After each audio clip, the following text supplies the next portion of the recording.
शासकीय क्रीडा स्पर्धांमध्ये शिरडोनच्या रमजान शेठ बांधार विद्यालयाची विजयाची पताका। रयत शिक्षण संस्थेच्या रमजान शेठ बांधार विद्यालय शिरडोनच्या विद्यार्थ्यांनी तालुकास्तरीय मैदानी स्पर्धेत घवघवीत यश मिळवले। 14 वर्षाखालील तालुकास्तरीय मैदानी स्पर्धेमध्ये हृदयेश राहुल मगदुम इयत्ता 8वी मधील हा विद्यार्थी 200 मीटर धावण्यामध्ये त्याचा प्रथम क्रमांक आलाय, तर हृदयेश मगदुमचा 400 मीटर धावण्यामध्ये द्वितीय क्रमांक आलाय। त्याचबरोबर आयुष दीपक काकडे इयत्ता 8वी याचा 200 मीटर धावण्यामध्ये द्वितीय क्रमांक आलेला आहे। त्याचबरोबर त्याची जिल्हास्तरीय स्पर्धेसाठी निवड झाली आहे। या सर्व यशस्वी विद्यार्थ्यांचं अभिनंदन विद्यालयाचे मुख्याध्यापक मान्य श्री खरात सर, परिवीक्षिका देसाई मॅडम, विद्यालयाचे शाळा समिती, शाळा व्यवस्थापन समिती, माजी विद्यार्थी संघ, त्याचबरोबर गावातील ग्रामस्थ यांनी विद्यार्थ्यांचं अभिनंदन केलंय।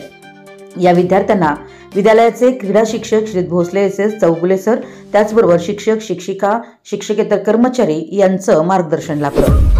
आपल्या परिसरातील महत्त्वाच्या बातम्या पाहण्यासाठी आमच्या नवसंकेत न्यूज चॅनलला YouTube वर सबस्क्राइब करा आणि बेल आयकॉन प्रेस करा।